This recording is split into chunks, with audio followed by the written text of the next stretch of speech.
Fine. So we are starting with the first chapter of your syllabus. The name of the topic is what? Vectors. एक छोटा सा topic पढ़ेंगे which is called as physical quantity. What are we studying? Physical quantity. Physical quantity का simple सा मतलब होता है ऐसी कोई भी चीज जिसको मैं क्या कर सकूं, मेजर कर सकूं और जिसको मैं क्या कर सकूं, कैलकुलेट कर सकूं. Is that fine?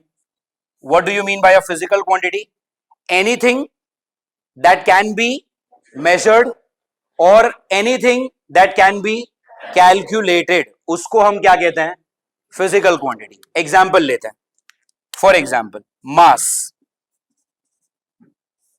My mass is let's say 70 kg. क्या इसको मेजर किया जा सकता है? हाँ, एक वेइंग स्केल लो, जाके उस पर खड़े हो जाओ, आपको दिखेगा कोई 50 किलो दिखेगा, कोई 60 किलो दिखेगा, कोई 100 किलो दिखेगा. वजन पता चलता है अपना. मास, इट कैन बी मेजर्ड. तो मास बिकम्स द फिजिकल क्वांटिटी. इस क्लासरूम में इस वक्त टेम्परेचर कितना है, क्या मेजर किया जा सकता है? कैसे? Get a device. नो, आप गूगल मैप्स पे भी जब डालते हो या फिर आप गूगल वेदर पे जब जाते हो, आपको पता चल जाता है सांगली का टेम्परेचर 40 डिग्री है, 35 डिग्री है, वट एवर इट इज. तो कैन यू मेजर और कैलकुलेट टेम्परेचर? यस. तो वो भी क्या बन गया? Physical quantity. Is that fine? इस क्लासरूम का जहां पर अभी ये लेक्चर हो रहा है, मुझे मेजर करना है एरिया. तो क्या इस क्लासरूम का एरिया मेजर किया जा सकता है? कैसे? एक टेप लेकर आओ, मेजर टेप. इस क्लासरूम का लेंथ मेजर कर लो और फिर इस क्लासरूम का ब्रेथ मेजर कर लो और फिर लेंथ और ब्रेथ को मल्टीप्लाई कर दो. तो आपको क्या मिल जाएगा? इस क्लासरूम का एरिया. अच्छा, मुझे एक बात बताओ, मैंने एरिया को मेजर किया या कैलकुलेट किया? कैलकुलेट किया. कैसे? लेंथ और ब्रेथ को मल्टीप्लाई करके. Are you understanding? लेंथ को मैंने कैसे कैलकुलेट किया? लेंथ को कैलकुलेट नहीं किया, लेंथ को सीधा क्या किया? मेजर किया. Do you understand the difference? Hello, आ रहा है समझ में? पक्का? तो ऐसी कोई भी चीज जिसको हम क्या कर सकते हैं? मेजर, या जिसको हम क्या कर सकते हैं? ऐसी चीजों को हम क्या कहते हैं? Physical quantity. Is that fine? पक्का? ओके. मैं कार से अगर सांगली से पूना जा रहा हूं, तो सांगली से लेकर पूना तक जो डिस्टेंस है, क्या उसको मेजर किया जा सकता है? हाँ. तो वो भी क्या बन गया? और अगर मान लो सांगली से पूना तक का डिस्टेंस है फॉर एग्जांपल 200 किलोमीटर और मुझे यहां से वहां पहुंचने में लगे लेट्स से 5 आवर्स, और अगर मैं किसी से पूछूं कि यहां से वहां तक जाते जाते what is my average speed, how do you give me the answer? What is my average speed? Speed is what? Distance upon time. कितना डिस्टेंस लगा? 200 किलोमीटर. समय कितना लगा?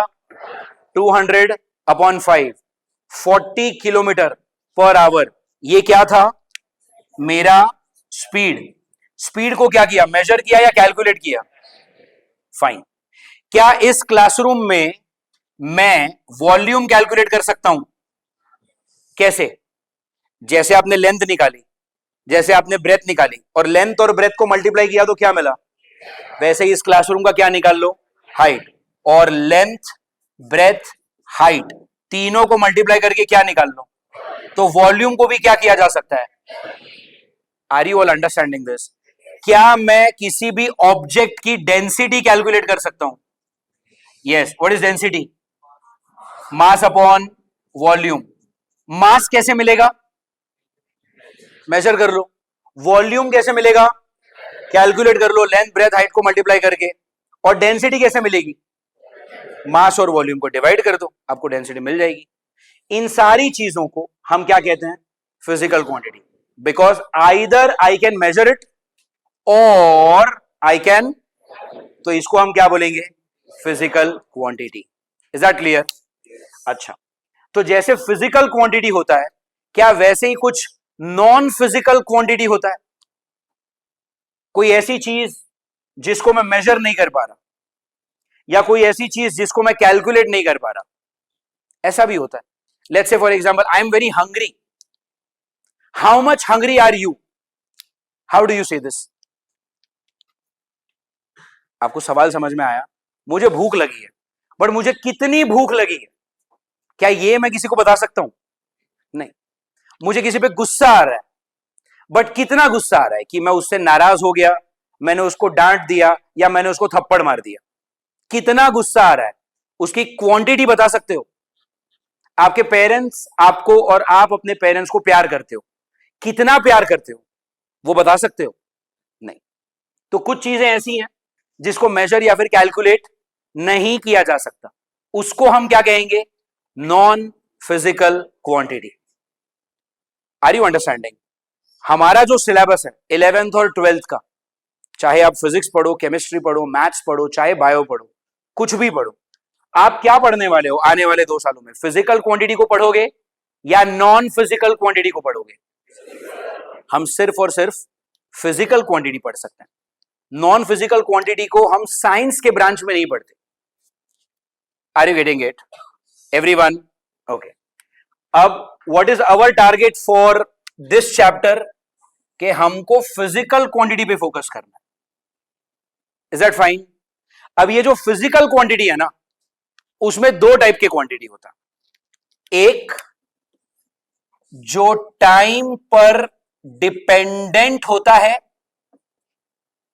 और दूसरा जो टाइम पर इनडिपेंडेंट होता है। If something is time independent, sorry not time, something is direction independent and something is which is direction dependent. जो भी क्वांटिटी डायरेक्शन पे इंडिपेंडेंट होती है उसको हम कहते हैं स्केलर। ये आपने स्कूल के दिनों में भी सुना होगा। और जो भी चीजें डायरेक्शन पे डिपेंडेंट होती है उसको हम क्या कहते हैं? Vector. Is this clear? Example लेते हैं। अगर मैं बात करूं स्केलर की, तो जैसे मास, अगर मैं 75 केजी का हूं, तो मैं चाहे नॉर्थ में फेस करूं, चाहे साउथ, चाहे ईस्ट, चाहे वेस्ट, मेरा जो वजन है वो 75 केजी ही रहने वाला है। हेलो, मैं खड़ा हो जाऊं तब भी मैं 75 केजी का हूं, मैं लेट जाऊं तब भी मैं 75 केजी का हूं, मैं बैठ जाऊं तब भी मैं 75 केजी का हूं। तो क्या मेरे ओरिएंटेशन से या मेरे डायरेक्शन से मेरे वजन पे फर्क पड़ेगा? नहीं। अगर इस क्लासरूम का टेम्परेचर इस वक्त 30 डिग्री सेल्सियस है, तो मैं नॉर्थ में फेस करूं चाहे साउथ में, चाहे ऊपर देखूं चाहे नीचे, टेम्परेचर 30 डिग्री सेल्सियस ही रहेगा। तो क्या टेम्परेचर को डायरेक्शन से कोई फर्क पड़ेगा? नहीं फर्क पड़ेगा। Such quantities are called as what? Is that fine? लेकिन डायरेक्शन पे डिपेंड करने वाली भी चीजें होती है। फॉर एग्जाम्पल, ये है अपना location A, we all are at which location? A. मैं आपको कहता हूं कि यहां से 3 किलोमीटर दूर मेरा घर है, जाओ मेरे घर चले जाओ, आप पहुंच जाओगे। 3 किलोमीटर दूर किस तरफ? अगर आप 3 किलोमीटर दूर इस तरफ गए तो शायद आप सांगली बाईपास रोड की तरफ जा रहे हो। 3 किलोमीटर दूर इस तरफ गए तो शायद आप मीरस की तरफ जा रहे हो। हेलो, 3 किलोमीटर दूर इस तरफ जाओगे तो कहीं और पहुंच जाओगे, इस तरफ जाओगे कहीं और पहुंच जाओगे, यहां यहां यहां यहां, you can go anywhere. No? तो क्या कहीं भी जाओगे मेरे घर पे ही पहुंचोगे? नहीं। मेरे घर का अगर फाइनल लोकेशन ये है तो आपको इसी रास्ते पे जाना पड़ेगा, और किसी रास्ते पे जाकर आप मेरे घर तक नहीं पहुंच सकते। Are you understanding? आपका गूगल मैप्स, एप्पल मैप्स यही तो करता है। अगर मुझे यहां से कोल्हापुर जाना है तो मैं मैप्स पे अगर डालता हूं तो क्या मुझे ऐसा बता देगा कि जहां जाना है 50 किलोमीटर चले जाओ, आप कोल्हापुर पहुंच जाओगे? ऐसा नहीं होता। एक पर्टिकुलर डायरेक्शन को फॉलो करना पड़ेगा। Only if you follow that particular direction you will reach to the place where you want to reach. Do you agree? तो ऐसी चीजें हैं जो डायरेक्शन पे डिपेंडेंट होती है, उसको हम क्या कहते हैं? वेक्टर। और उसका एग्जाम्पल क्या है? Example is velocity. उसका एग्जाम्पल क्या है? यहां से पूना दूर कितना था? 200 किलोमीटर। टाइम कितना लगा? तो मेरी स्पीड कितनी है? 40 kilometre per our. This is my speed. लेकिन अगर आप इंडिया का मैप देखोगे, सांगली यहां पर है और पूना ऊपर है। महाराष्ट्र का मैप देखा है? हम नीचे है ना, we are at the south, Poona is towards north and slightly to the west. Hello? तो अगर मैं लिखूं कि सांगली से पूना का डिस्टेंस कितना, तो आप बोलोगे 200 किलोमीटर। अगर मैं बोलूं सांगली से पूना जाने में टाइम कितना लगा, तो आप बोलोगे 5 घंटे। मेरी स्पीड कितनी थी? 40 किलोमीटर पर आवर। बट अगर मैं पूछूं मेरी वेलोसिटी कितनी है, तो आप क्या बोलोगे? Velocity is 40 kilometre per hour to north west. North west. Do you agree? Sangli यहां पर है ना, पूना यहां पर है, तो आपको ऊपर भी जाना पड़ेगा और वेस्ट में भी जाना पड़ेगा। You will go this side, तो north west. Are you understanding everyone?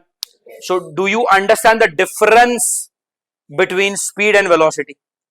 Everyone? तो वेलोसिटी क्या आ गई? वेक्टर क्वांटिटी आ गई। लेकिन स्पीड क्या आ गया? स्पीड आ गया scalar quantity. Are you getting it?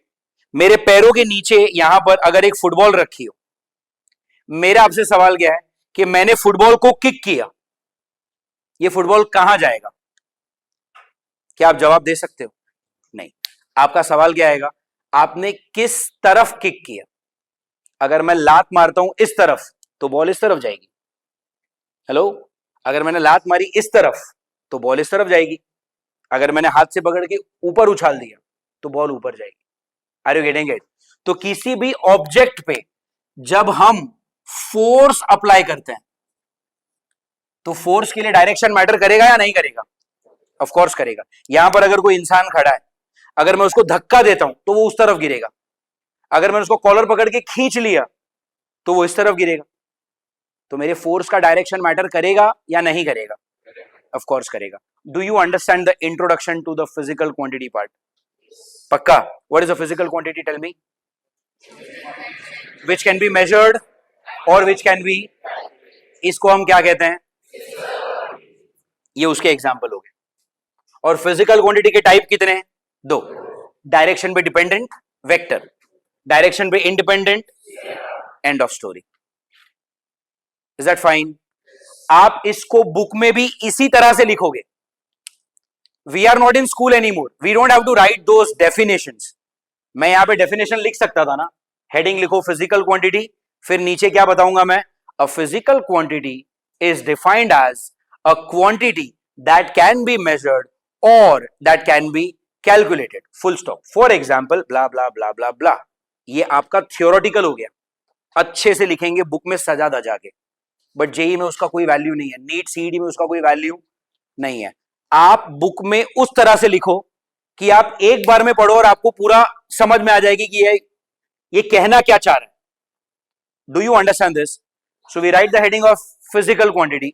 नीचे क्या लिखा? मेजर। टिक मार्क मतलब क्या? मेजर कर सकता हूं, कैलकुलेट कर सकता हूं। ये उसके एग्जाम्पल हो गए, खत्म। ऊपर ही एरो बना दो भाई। इसके 2 टाइप है। पहला टाइप डायरेक्शन डिपेंडेंट वेक्टर, जो हम पढ़ने वाले हैं। दूसरा टाइप डायरेक्शन इंडिपेंडेंट स्केलर, जो हम स्कूल के दिनों में पढ़कर आते हैं। स्कूल में आपने यही सब तो पढ़ा है। एक सेकंड स्टैंडर्ड, थर्ड स्टैंडर्ड के बच्चे को स्कूल में क्या सवाल आता है कि मान लो अगर ये पेन 10 सेंटीमीटर की है। थर्ड फोर्थ स्टैंडर्ड में ऐसे क्वेश्चन आपने किए होंगे, ध्यान से सुनना। अगर ये पेन कितनी की है? 10 सेंटीमीटर की। इसको मैंने तोड़ दिया, If one part is 4 centimeter, what is the length of another part? Are you getting it? ये क्या हो गया? स्केलर हो गया. सोचो, नॉर्मली ऐड सब्ट्रैक्ट कर रहा हूं. लेंथ है ना, लेंथ इज स्केलर और वेक्टर. इस पेन की लेंथ क्या है? 10 सेंटीमीटर. ये कैप इस तरफ फेस करेगा तो 10 सेंटीमीटर का है. कैप इस तरफ फेस करेगा तो भी 10 ही सेंटीमीटर का है. कैप नीचे फेस करेगा तो भी 10 सेंटीमीटर का है. मतलब क्या? पेन का कैप किस डायरेक्शन में फेस कर रहा है, क्या वो मैटर करता है? नहीं करता. मतलब ये क्या है? Direction independent. मैं बात कर रहा हूं पेन के लेंथ की, तो लेंथ भी कौन सा एग्जाम्पल हो गया? इस पेन का वजन है मान लो 50 ग्राम, तो मैं ऐसे रखूंगा तो कितना वजन है? ऐसे रखूंगा तो क्या डायरेक्शन मैटर करेगा? तो मास भी क्या हो गया? स्केलर हो गया. स्केलर क्वांटिटी को नॉर्मली ऐड सब्ट्रैक्ट कर सकते हैं. फॉर एग्जाम्पल, पेन की लेंथ है कितनी? 10 सेंटीमीटर. मैंने इसके 2 टुकड़े कर दिए. एक टुकड़ा है 4 सेंटीमीटर का, तो बचा कितना? कैसे किया? 10 4 सब्ट्रैक्ट किया, 6 बचा. प्लस माइनस किया नॉर्मली. इस पेन की लेंथ है 10 सेंटीमीटर. मेरे पास एक और पेन है, वो भी 10 सेंटीमीटर का है. दोनों को मैंने ऐसे जोड़ दिया. What is the total length?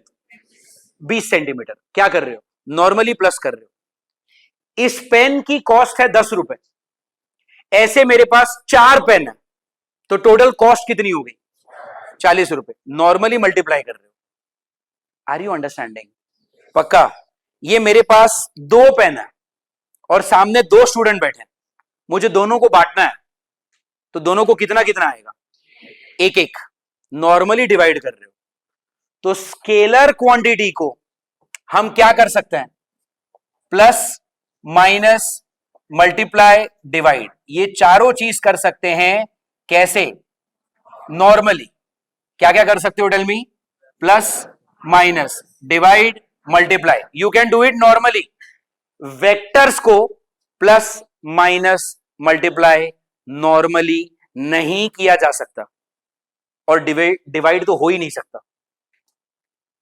Are you understanding? इस पूरे चैप्टर में हम पढ़ने क्या वाले हैं? हम पढ़ेंगे वेक्टर्स को ऐड कैसे करते हैं, वेक्टर्स को सब्ट्रैक्ट कैसे करते हैं. डिवीजन के लिए मैंने क्या बोला?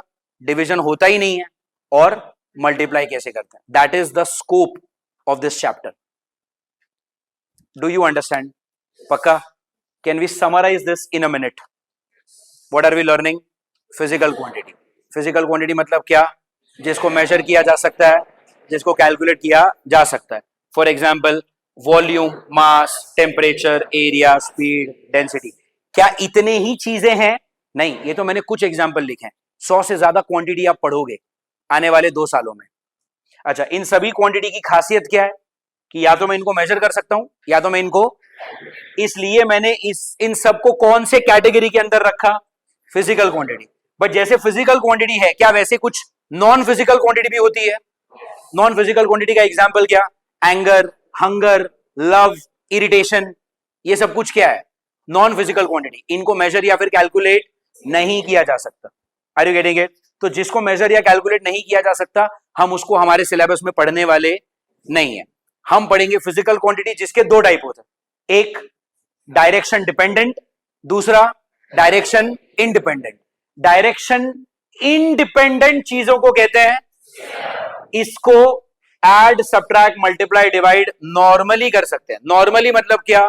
स्कूल में जो अलजेब्रा पढ़ा, नॉर्मल प्लस माइनस स्कूल में पढ़कर आए हो ना, तो वो सब कुछ आप कहां पर अप्लाई करोगे? My weight is 75 kg. Another identical man like me is standing next to me. Identical, मेरे ही जैसा हाइट, बॉडी, सब कुछ सेम. हम दोनों ने साथ में जाके वजन किया. कितना वजन होगा? 150. 75 मेरा, 75 उसका, तो दोनों का मिलकर कितना हो गया? क्या कर रहे हो? नॉर्मली तो ऐड कर रहे हो आप, है ना. मेरे पास 100 रुपए थे, 20 रुपए खर्चा हो गया, बचा कितना? सब्ट्रैक्ट. नॉर्मली सब्ट्रैक्ट कर रहे हो. तो normally add subtract multiply divide जिसको करते हैं, उसको हम क्या कहते हैं?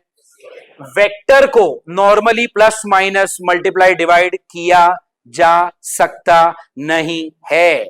तो इस चैप्टर में हम वही पढ़ेंगे। क्या पढ़ेंगे? Tell me, what are we going to study? या के वेक्टर्स को how to add, subtract and multiply. खत्म। ये जिस दिन आपको आ गया, आपका ये पहला चैप्टर खत्म। Is that fine everyone? Did you understand what are we going to start? ये आपका ट्रेलर था, अभी फिल्म शुरू करेंगे। But are you clear with the background everyone? Fine, have a look at it. या so first we will learn something called as representation of vector, कि एक vector quantity को लिखेंगे कैसे, हाउ डू यू राइट। तो जैसे मान लो मैंने आपको एग्जांपल क्या दिया वेक्टर का, वेलोसिटी, फोर्स, ये सारी चीजें क्या है? वेक्टर है। तो अब सुनो, यहां पे लिखते कैसे। अगर मैं आपको बोलता हूं velocity is 3 metre per second, example में मैंने आपको क्या लिखा? Velocity is 3 metre per second. तो वेलोसिटी के लिए लेटर यूज करेंगे v। वेलोसिटी स्केलर है या वेक्टर है? वेक्टर है। जो भी वेक्टर होता है ना, उसके ऊपर हम बनाते हैं बार साइन, और इसको पढ़ेंगे कैसे? v बार। इसको पढ़ेंगे कैसे? v बार। वैल्यू कितनी है? 3 metre per second. Is that fine? Simple, पक्का? ओके।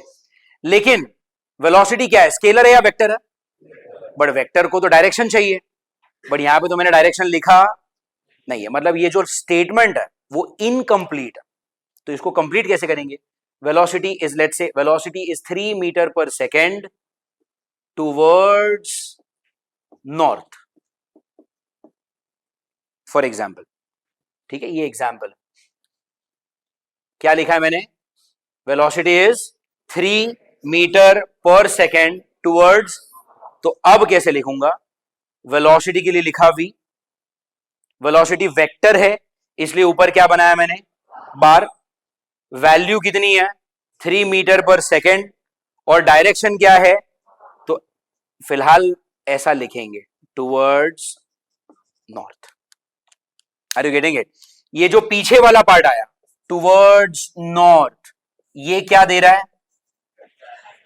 ये आ गया डायरेक्शन। ये जो 3 मीटर पर सेकेंड है, ये क्या बता रहा है? वैल्यू।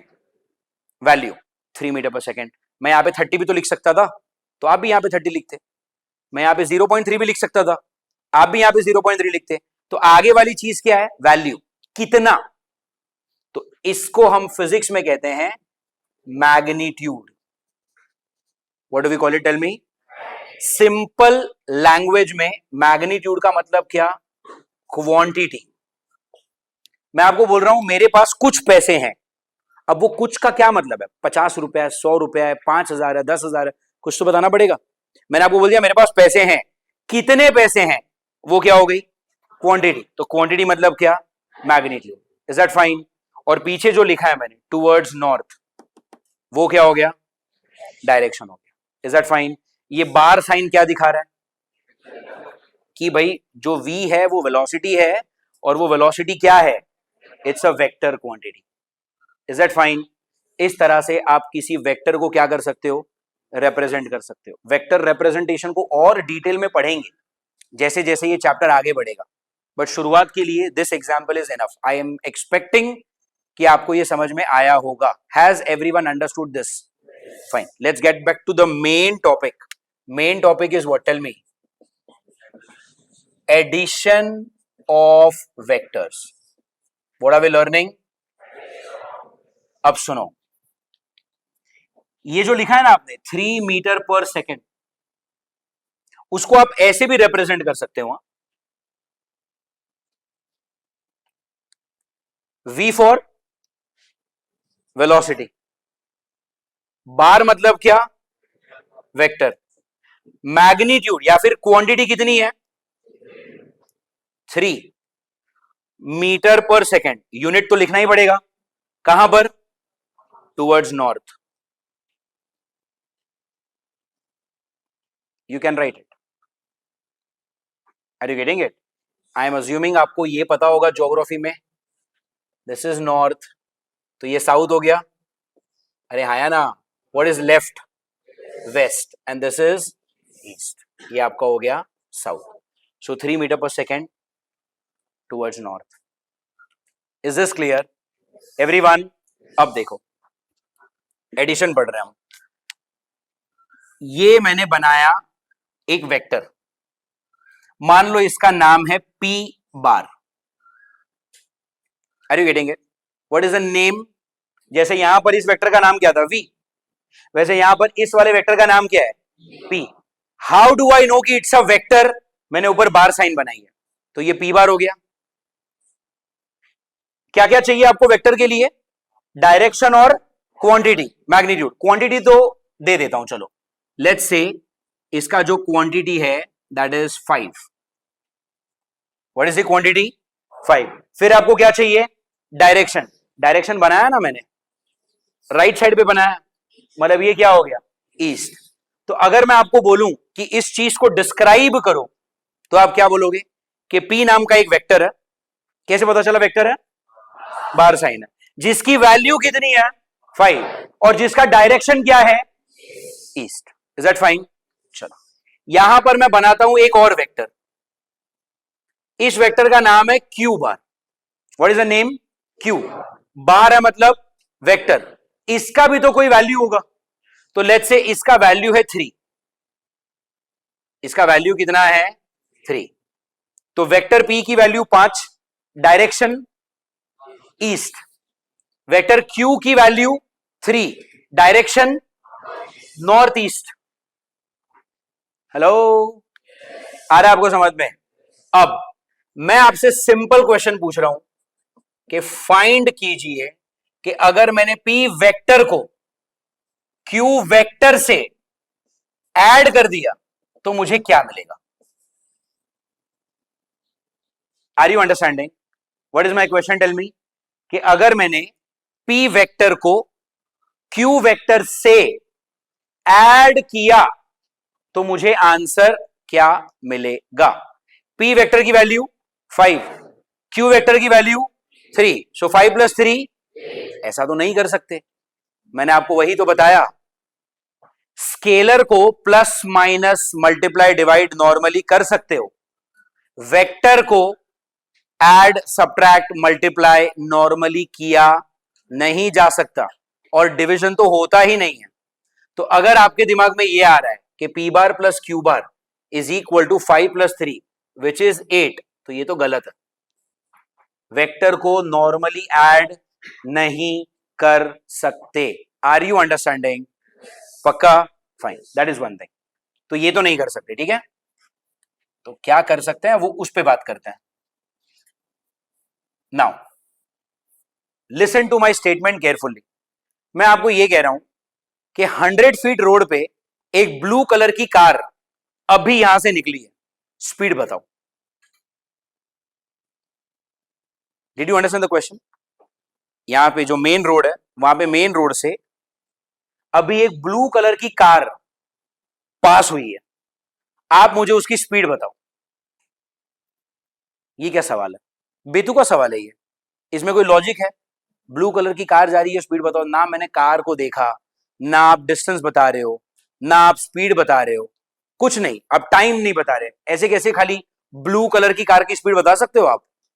सिमिलरली, अगर दो वेक्टर्स को ऐड करने का काम मिला है तो दोनों वेक्टर के बीच का एंगल पता होना चाहिए. Are you getting it? बिना एंगल की जानकारी के आप दो वेक्टर्स को ऐड नहीं कर सकते. Are you getting it? So if you want to add vectors, what all things you need? Angle तो लगेगा. दूसरा, जिनको ऐड कर रहे हो उनका मैग्नीट्यूड भी लगेगा. Are you with me everyone? इसमें किसी को कोई डाउट आ रहा है? नहीं. Okay, fine. So what is my job? Find कि भाई p वेक्टर को q वेक्टर से ऐड करूंगा तो क्या मिलेगा। Are you getting it? Solve करने का तरीका देखो। सॉल्यूशन, ये पहला क्वेश्चन है इसीलिए थोड़ा डिटेल में लिखूंगा, अगली बार फास्ट करेंगे। The first question is how do we write कि लेट, अगर मैं p वेक्टर को q वेक्टर से ऐड करता हूं तो मुझे जो भी मिलेगा वो क्या होगा, वेक्टर ही होगा। 5 रुपए प्लस 2 रुपए इज इक्वल टू 7 रुपए। रुपए में रुपया ऐड किया तो रुपया ही बनेगा ना। 5 apples plus 2 apples will give you 7 apples. तो if you add apple with an apple, what you get is also an apple. If you add vector with another vector, what you get is also a vector. तो अगर मैं p vector को q vector के साथ add करूंगा तो मुझे क्या मिलेगा। अब जैसे इसका नाम है p, इसका नाम है q, ऐड होने के बाद जो मिलेगा उसका भी तो कोई नाम होगा। तो कुछ भी, इसीलिए तो लेट लिखा है ना, कुछ भी नाम ले लो। आप बताओ क्या लिखना है, p और q को ऐड करके r बना ले। आप स्कूल में नहीं करते थे, let the age of father be x, let the age of son be x, तो कुछ तो अज्यूम करते थे ना। तो मैंने वहां पर अज्यूम ही तो किया है, यहाँ पे खाली मैंने x के बदले क्या अज्यूम किया, एक सीक्वेंस होता ना p q r, तो एक रिदम में मैंने r ले लिया। कोई दिक्कत? आप बोलोगे सर मुझे x लेना है, ले लो यार, I have no problem with that. Is that fine? तो अब पहला स्टेप क्या लिखा, आर यू कन्विंस्ड कि let p vector plus q vector give me an another vector and मैंने उसका नाम क्या रखा है, r vector. Is that fine? अब ये r कौन है, स्केलर है कि वेक्टर है? वेक्टर है। बट वेक्टर के पास कितनी चीजें होती हैं, दो, मैग्नीट्यूड, डायरेक्शन। मतलब इस r के पास भी क्या होगा, दो चीजें होंगी। इसके पास क्या क्या चीजें होंगी, यस, इसके पास होगा मैग्नीट्यूड और इसके पास क्या होगा, direction. Are you convinced everyone? हम अभी सीखेंगे मैग्नीट्यूड कैसे निकलता है। Is that fine? Okay. 6th standard में जब तुम थे तब आपको शायद पढ़ाया था Pythagoras theorem. You remember this? It's a right angled triangle. ये वाली साइड है 3, ये वाली साइड है 4, तो ये हाइपोटेन्यूज कितना, 5। कैसे निकाल रहे हो आप ये, what formula are you using, base का स्क्वायर प्लस हाइट का square will give you hypotenuse का स्क्वायर। करेक्ट? ये फॉर्मूला पढ़ा कब, 6th स्टैंडर्ड में। इसको प्रूव कब किया, 10th की ज्योमेट्री में या 9th की ज्योमेट्री में। तो 6th में पढ़ा, 6th 7th 8th यूज करते आए, प्रूफ बाद में किया ना। लेकिन बिना प्रूफ के भी फॉर्मूला तो यूज कर ही रहे थे। उसी तरह से मैं भी अभी आपको एक फॉर्मूला दे रहा हूं, मैं अभी आपको उसका प्रूफ नहीं दे रहा। Are you getting it? But can we use that? पक्का? ओके, सुनो, जब भी आप दो वेक्टर को ऐड करोगे और एक नया वेक्टर मिलेगा, उस नए वेक्टर का मैग्नीट्यूड कैसे मिलेगा पता है, with a formula p square plus q square plus 2pq cos theta. What is the formula, p square plus q square plus 2pq cos theta under root. Are you getting it? पक्का? क्या ये formula थोड़ा थोड़ा familiar है कहीं पे? a plus b the whole square से मिलता है यार, a square plus 2ab plus B square. देखो, a square plus 2ab plus B square, उससे मिलता जुलता है। हाँ, एक नई चीज आ गई तो कुछ ऐसा नया आया ना, तुरंत है ना आपके ब्रेन को एक सिग्नल भेजना चाहिए कि हाँ थोड़ा थोड़ा देखा देखा सा लग रहा है, बट थोड़ा थोड़ा कुछ नया भी है। It will help you remember the things faster. Are you understanding? Okay, so let us use this logic now. p का स्क्वायर बताओ कितना, what is the value for p, 5। तो ये 5 का स्क्वायर, व्हाट इज q का स्क्वायर, 9। 2pq मतलब 2 into p 10 into q 30. Are you with me?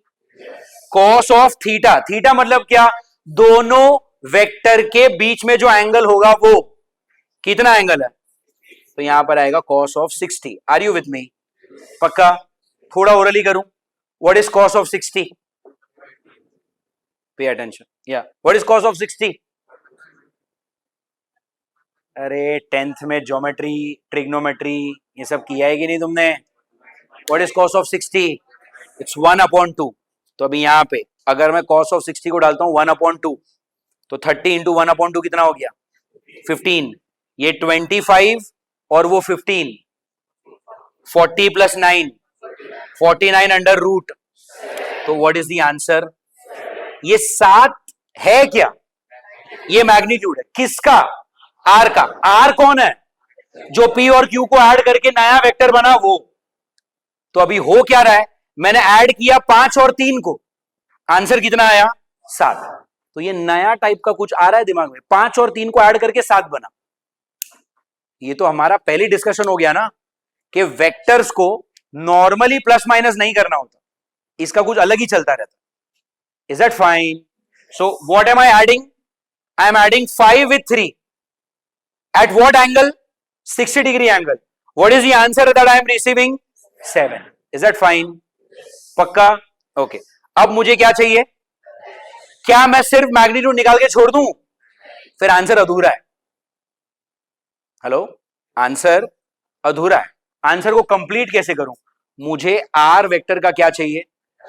Direction कैसे निकालेंगे वो देखो. आपका ये जो क्वेश्चन है उसको एज इट इज यहां पे मैं ड्रॉ कर रहा हूं. तो एज इट इज का मतलब क्या? ये मैंने बनाया पी बार, इसकी वैल्यू कितनी है? 5. एज इट इज ड्रॉ किया. फिर मैं बना रहा हूं क्या? Q bar. ये मैंने बनाया क्यू बार, इसकी वैल्यू कितनी है? 3. अब चाहो तो वैल्यू लिख दो यहां पे. Let's say this is 5, this is 3. नहीं लिखा तो भी चलेगा. Get it? इन दोनों के बीच में एंगल क्या है? 60 डिग्री. अगेन चाहो तो लिख दो, चाहो तो मत लिखो, अप टू यू.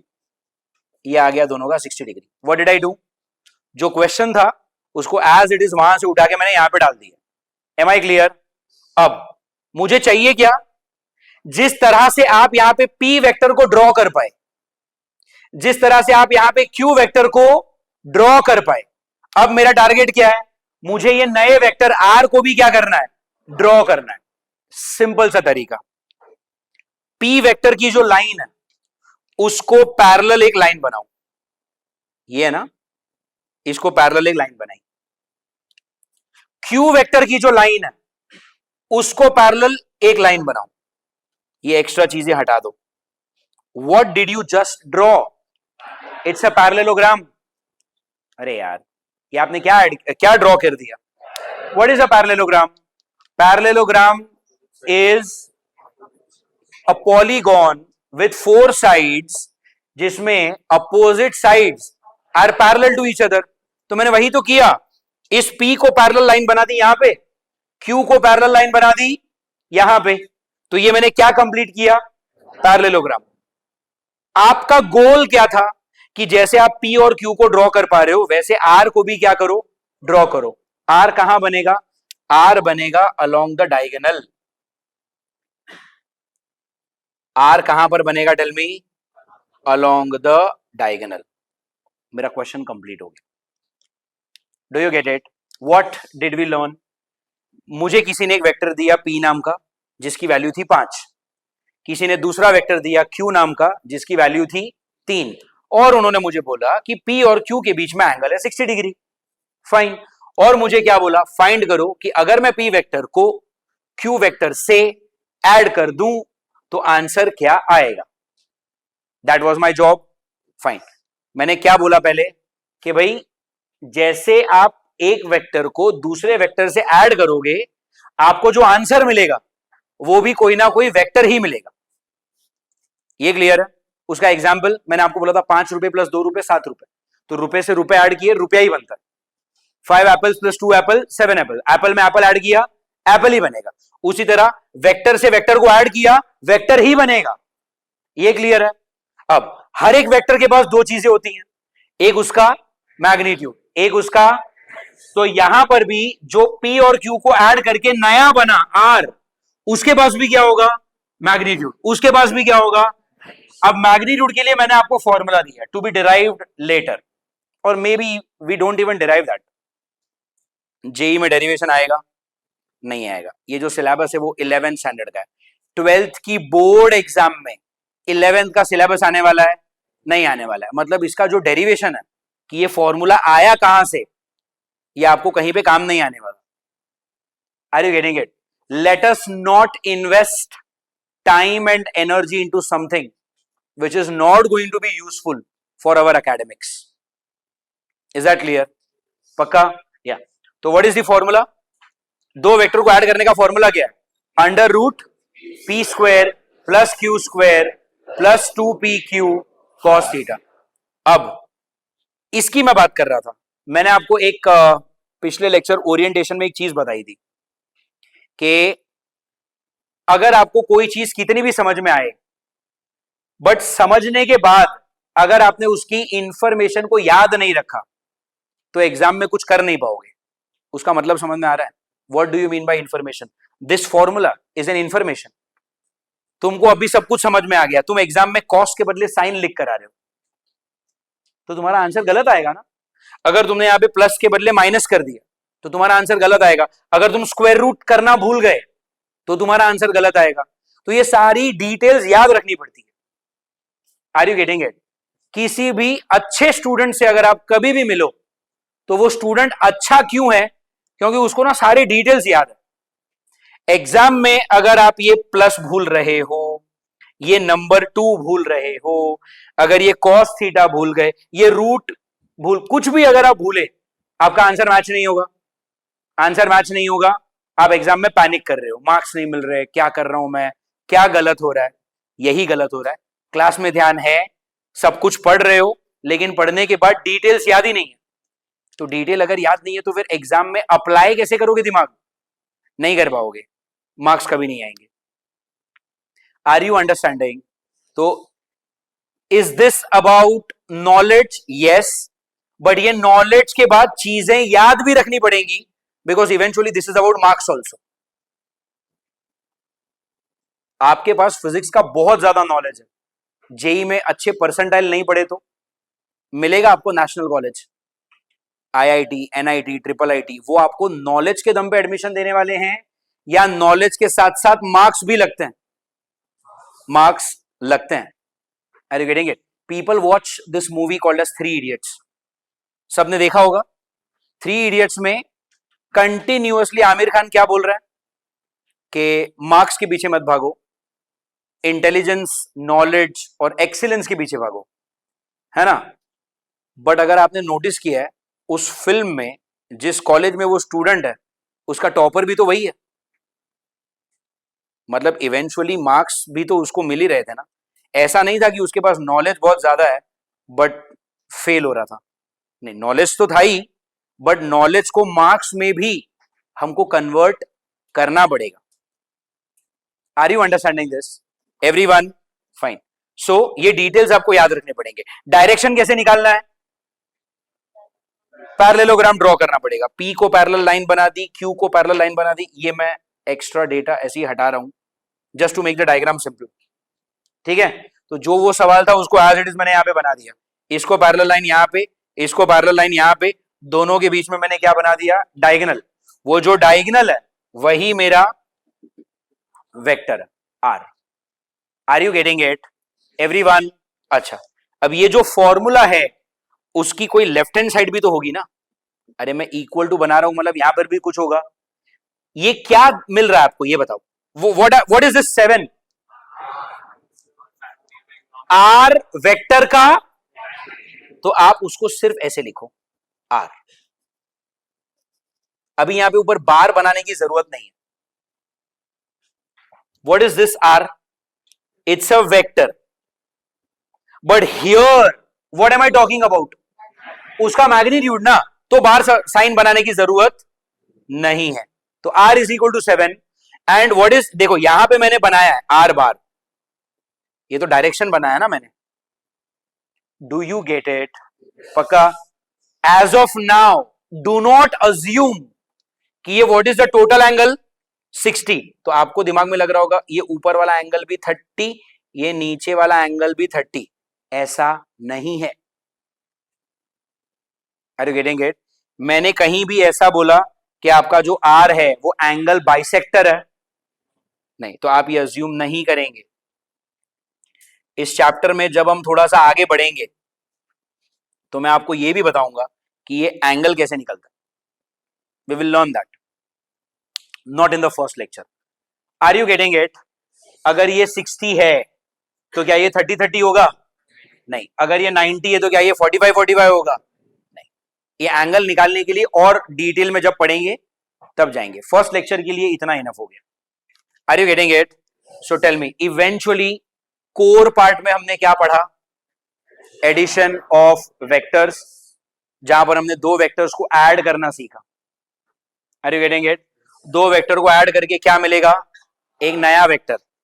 उस नए वेक्टर का नाम आप कुछ भी लिख सकते थे, X Y Z A B C. मैंने चुना आर। अब इस नए वेक्टर का मैग्नीट्यूड होगा और उस नए वेक्टर का डायरेक्शन होगा। डायरेक्शन किसकी मदद से निकाली तुमने? Parallelogram law. इस पूरे प्रोसेस को हम वही कहते हैं, we call it as parallelogram law of vector addition. इस पूरे टॉपिक का नाम क्या है? Parallelogram law of vector addition. और पैरेललोग्राम कब बनाएंगे? जब हम इस वेक्टर का क्या निकालने जा रहे हैं। और निकालना एकदम सिंपल है, इसको पैरेलल लाइन इधर, इसको पैरेलल लाइन इधर, एक पैरेललोग्राम बन गया जो डायगोनल बना। And of story. Is that fine everyone? इस आर का भी एक नाम है। इस आर को हम कहते हैं रिजल्टेंट वेक्टर। आर को हम क्या कहते हैं? Resultant vector. ऐसा मत अज्यूम करो कि रिजल्टेंट का आर है इसीलिए इधर आर लिखा। अगर आपने ऐसा बोला होता ना, let P bar plus Q bar be X bar, अगर आप इसको एक्स भी बोलते ना तो भी मैं इसको रिजल्टेंट ही बोलता। रिजल्टेंट का मतलब क्या? इसको और इसको ऐड करके जो रिजल्ट आया वो रिजल्ट है ये। Is that fine everyone? पक्का? रिजल्टेंट वेक्टर का मैग्नीट्यूड कैसे मिलेगा? फॉर्मूला से। कौन सा formula? Under root p square plus q square plus 2pq cos theta.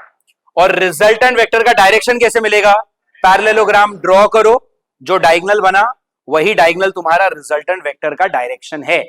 Is that fine everyone? Have you understood the first question? ये आया आपको समझ में? तो अगर मैं आपको ये कहूं कि जब आप ये पूरी चीज को बुक में कॉपी करोगे, कॉपी करने के बाद एक और question, just take care of it. The value is, यहां पर एक वेक्टर है, नाम है ए बार। ये दूसरा वेक्टर है, नाम है बी बार। ठीक है? ए बार का मैं आपको वैल्यू दे रहा हूं 5 और बी बार का मैं आपको वैल्यू दे रहा हूं 12, 5 and 12। And I am asking you कि ए बार और बी बार को ऐड करो। Is this data enough? No. मैंने क्या बोला था? जब भी आपको दो वेक्टर को ऐड करना है तो आपको चाहिए 3 चीजें। उसमें से 2 क्या है? जो दोनों वेक्टर की बात हो रही है, पहले तो उनका वैल्यू चाहिए अपने को, 5, 3, 10, 15 क्या वैल्यू है वो दे दो। फिर दूसरा क्या दे दो कि उन दोनों के बीच में एंगल क्या है, यहां पर किस चीज की कमी है। इसकी वैल्यू है 5, इसकी वैल्यू क्या है? 12। Hello, are you understanding? इसकी वैल्यू है 5, इसकी वैल्यू है 12। तो इन दोनों के बीच में एंगल लगेगा। चलो, for now I am giving you angle as right angle. मतलब मैंने आपको थीटा क्या दे दिया? 90 degree. Can we solve this orally? Let's try. क्या करोगे? पहले तो आपको ये लिखना पड़ेगा। ये सब अभी लिख रहे हैं क्योंकि आज पहला दिन है, पहला लेक्चर है। दूसरे लेक्चर से ये सब कुछ नहीं लिखोगे तो भी चलेगा, ये तामझाम नहीं करोगे तो भी चलेगा, और डायरेक्ट क्वेश्चन में ही पैरेललोग्राम बना दिया तो भी चलेगा। See, eventually we have to save time also. आपका जेई नीट सीईटी का जो पेपर है वो 10-10 घंटे का पेपर नहीं है, वो 3 घंटे में खत्म करना है। फिजिक्स को 1 घंटा मिलता है मुश्किल से, तो आपको सॉल्व भी करना है, टाइम भी बचाना है।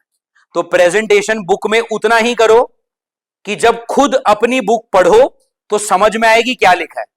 बहुत ज्यादा डेकोरेशन करने की जरूरत स्कूल में हम करते हैं ना, यहाँ पे मार्जिन बनाते हैं, यहाँ पे मार्जिन बनाते हैं, कुछ लोग ऊपर ओम लिखेंगे, मार्जिन में मोर बनाएंगे, एम्ब्रॉयडरी करेंगे। Don't do all this thing, you right it, सिर्फ उतना लिखो जितना खुद को पढ़ के समझ में आए, और मेक श्योर करो कि भाई लिखते लिखते कहीं कोई इंपॉर्टेंट डिटेल मिस ना हो जाए, क्योंकि इवेंचुअली आज नहीं तो कल जब भी वेक्टर्स का टेस्ट होगा और जब भी पढ़ाई करने बैठोगे तो सबसे पहले यही बुक पढ़ने वाले हो। Are you getting it?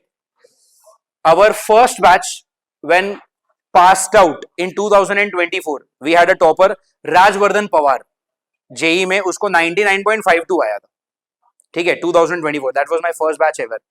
मैंने ना एक बार उसकी बुक देखी थी, वो यहां से आया था पलूस कुंडल, और सेमी इंग्लिश मीडियम का बच्चा था, बहुत ज्यादा इंग्लिश में पटर पटर पटर पटर करता नहीं था कभी भी। वो आता था क्लास में, कोने में शांति से बैठता था, सब कुछ सुनता था, पढ़ता था।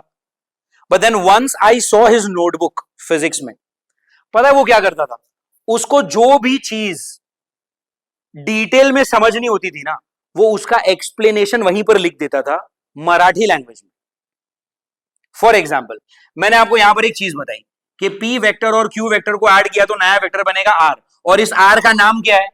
Resultant vector. फिर मैंने आपको एक चीज बताई कि रिजल्टेंट में R है इसलिए यहां पर R है, ऐसी बात नहीं है। आप चाहते हो तो इस R को X भी लिख सकते हो, Y Z भी लिख सकते हो। अरे हाँ या ना? अब वो क्या करता, वो ना यहां पे लिख देता मराठी में कि भाई P और Q को ऐड करके जो नया वेक्टर R बना, उसका नाम R लिखना जरूरी नहीं है, उसको मैं X Y Z कुछ भी लिख सकता हूं, ये सिर्फ एक रैंडम अल्फाबेट ले लिया। Are you getting it? He would write it. आपको समझ में आ रहा है?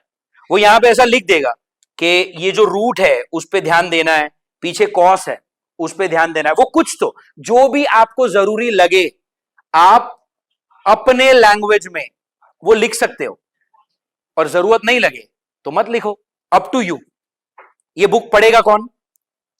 आप ही। क्या इस बुक के मार्क्स हैं? क्या इस बुक की चेकिंग है? नहीं है। तो this is for your reference. तो अगर ये आप ही रेफर करने वाले हो तो आपको जो सही लगे, जितना सही लगे, जिस भाषा में सही लगे वो लिखो, कौन रोक रहा है तुमको? Is this clear? पक्का? तुमको जो समझ में आए वो करो, तुम्हारे जो हक में हो, तुम्हारे जो हित में हो, जिससे तुम्हारा फायदा हो, वो सारी चीजें करो। Am I very clear? अच्छा, let's stick to this question. Question number 2। हाँ, तो अभी यहां पे क्या लिखोगे? Let A bar plus B bar C लिख सकते हैं, ए बी सी, आपकी मर्जी। आर लिख दो, क्या फर्क पड़ता है, जो आपको लगे। अगर आपने ऐसा लिखा late A bar plus B बार भी सी बार, तो सी बार भी कौन है? रिजल्टेंट ही है वो, तो उस सी का भी क्या होगा? मैग्नीट्यूड। उस सी का भी क्या होगा? डायरेक्शन। सी का मैग्नीट्यूड कैसे निकालेंगे? यहां पे C is equal to under root of A square plus B square plus 2ab, A square 5 का स्क्वायर, ओरली करूं 25, बी स्क्वायर 12 का square 144 plus 2ab, 2 into 5 is 10 into 12 is 120 cos theta, मतलब cos a। What is cos 90? cos of 90 is sin of 0। मैं 10वीं fail. अरे what is cos of 90? cos of 90 is 0, तो यहां पर cos 90 क्या आएगा? What is 0 into 120? तो ये पूरा पार्ट गया। अरे आपका ये थर्ड टर्म ही गायब हो गया। cos 90 0 हो गया ना, सो 0 इंटू 2pq, ये 0 हो गया, तो अभी अंदर क्या बचा? Under root p square plus q square, मतलब अंडर रूट 144 प्लस 25 169 रूट, तो इन दोनों को ऐड किया, आंसर आएगा 13। ये मैंने क्या निकाल लिया? अभी अपन क्या निकालेंगे? डायरेक्शन में क्या करेंगे बोलो? इसको पैरेलल लाइन बना दो, इधर विजुअलाइज करो, इसको पैरेलल लाइन बनेगी, यहां पर बन गया आपका पैरेललोग्राम। अब आपका जो पैरेललोग्राम है वो स्क्वायर जैसा दिखेगा, तो क्या हो गया? Square is also a parallelogram. Rectangle is also a parallelogram, और यहां पे कहीं पे डायगोनल बनेगा. Is that fine everyone? पक्का? ओके, ये हो गया आपका क्वेश्चन नंबर 2. ये भी कर लेना. क्वेश्चन नंबर 3 एक और दे देता हूं. Let's say you have vector p bar and you have ऐसे vector q bar. p vector की वैल्यू है 5 और q वेक्टर की वैल्यू है 3. ये है आपका अगला question. This is the question. p vector 5, q vector 3. Vector को अलग कलर से बना दो. ये है आपका वेक्टर 5, ये है आपका वेक्टर 3. पहला लाइन क्या होगा आपका? पहला line late p bar plus q बार बी r बार. ठीक है, फिर मैग्नीट्यूड निकालने जाएंगे. जब मैग्नीट्यूड निकालने जाएंगे तो क्या लगेगा? दोनों के बीच का angle. What is the angle between p bar and q bar? p bar and q bar are parallel to each other. दो पैरेलल लाइन के बीच में एंगल क्या होता है? दो पैरेलल लाइन के बीच में एंगल क्या होता है? 0. अरे यार, इस लाइन के और इस लाइन के बीच में एंगल क्या है? There is no angle, it is 0. Hello. तो यहां पे जब आप क्वेश्चन नंबर 3 सॉल्व करने जाएंगे तो क्या लिखोगे? p square plus q square plus 2pq cos of 0 degree. What is cos 0? तो 1 लो, सॉल्व करो. Are you getting it? Can you do it in 10 seconds in the notebook at the back side in the rough work? मुझे answer बता सकते हो क्या आएगा? Last page के रफ वर्क पे जाओ, पेन पेंसिल से कुछ भी मुझे सॉल्व करके दो. क्या आ रहा है आपका आंसर? सुनो, करने क्या वाले हो? ये फॉर्मूला है under root of p square plus q square plus 2pq cos theta. p की वैल्यू 5, q का वैल्यू 3. दोनों के बीच में एंगल कितना? 0. तो cos ऑफ 0 इज 1. सॉल्व. जिसका हो जाए खाली हाथ उठाओ. फटाफट फटाफट. It shouldn't be taking so long. Yes, when the 50% of the classroom is done, we will discuss the answer.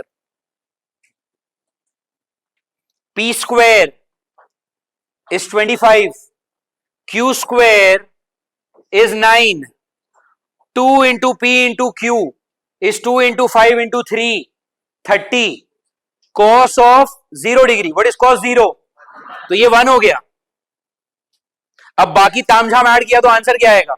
64 root 8. So what is the final answer? Is that fine?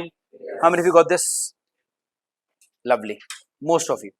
जिसको नहीं आया उसको समझा. What did we do? Should I solve this? पक्का?